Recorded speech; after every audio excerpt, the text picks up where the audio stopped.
Hola mi amigos. Today I'm going to show you a pretty cool trick, well I guess kind of a hack, to make a nice subwoofer enclosure for very cheap.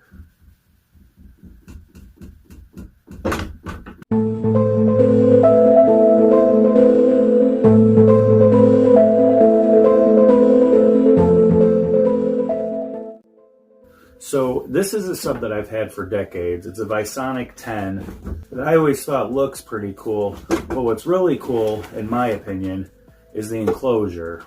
Now the enclosure was an old Marantz floor standing speaker box. The cat likes it. So anyways, this was an old floor standing speaker box that my friend had given to me. It was only one.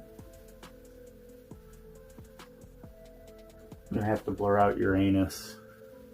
This was an old floor standing speaker that my buddy gave me. He only gave me one of them. And if I remember correctly, there was something wrong with the tweeter and the mid-range.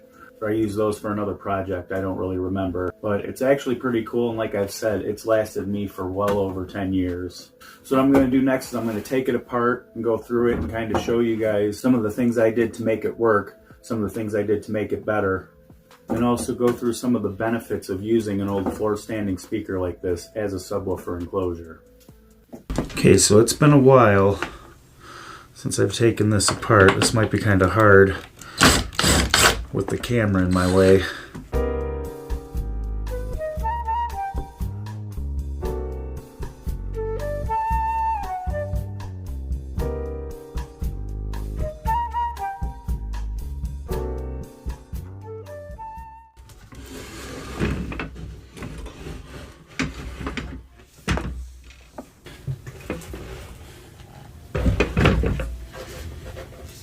If you're not in North America, you will probably not know what those are. Don't worry about those.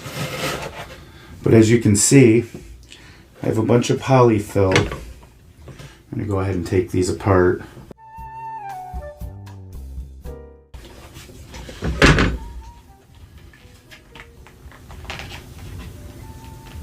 Now basically what I've done is this, like I said, was a long, a much longer, taller speaker. What I did was I cut it a little bit to where it would be as square as possible from the woofer. And then what I did was I took that bottom piece, well I guess it was the top piece, I took it and cut it off and I glued it and screwed it onto the bottom. Now what you always want to use is a good glue, a good adhesive. It's always good to use a lot of polyfill. Put a lot of polyfill in there, it'll make it sound better. You want to use a good thick gauge wire, and I have sealed every single little crack and hole that I could. You want to use either epoxy or some type of caulk that gets very hard, which actually is a good segue into a subject that I wanted to bring up, and that is you never want to use cardboard. All cardboard is going to do is flex, and you do not want that. You want something as solid as possible.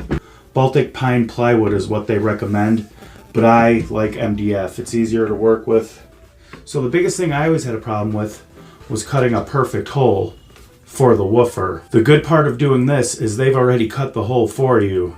All you have to do is figure out what size you want your box to be. I would suggest finding a wider box as opposed to one of the narrower ones, because you're going to want to have the proper square footage of internal space. Most subwoofers, if you look online, will give you the specifications of the volume of the box that it's recommended for, but then you have to use math.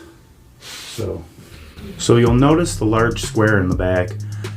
That's actually from an inbox amplifier that I had in there that I ended up not really liking, so I took it out.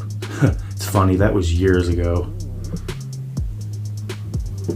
But as you can see, I pretty much epoxied all of the joints. You can actually see some of the old factory glue that they used at the Marantz factory back in the day. Looks like I'm going to have to re-epoxy those. That's just going to leak air. But now, as far as this sub, it's just a cheap sub.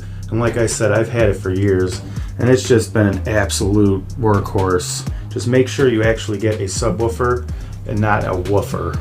There is a difference. For those of you who are watching who might be familiar with My Stoner Mind, this subwoofer has been featured on his viewer submitted bass vids, number 22 and number 34, I believe, of the latest season. If you're not familiar with him, I definitely recommend you check out his channel. It is great. Looks like somebody's taken a liking to the polyfill. Too bad it's got to go back in that box. Another channel that's worth checking out is Toby Tech Boy. I'll put a link for his channel up at the top. He's actually a pretty cool younger cat with good taste, so keep up the good work, Toby. Another channel I highly recommend is Paul Stingray. If I were you, I would go right now and go subscribe to him. Actually, here's a picture of he and I photobombing my buddy's wedding. It was really cool of him to come out for that. Appreciate it, bud. Woof. Woof indeed. But if you aren't subscribed, please consider going ahead and doing that and ringing the bell. Garfield here would really appreciate it. And also, don't worry, the other video on how to add a subwoofer amplifier to any stereo is still coming. You're going to need a way to power your new sub after you make a box for it, so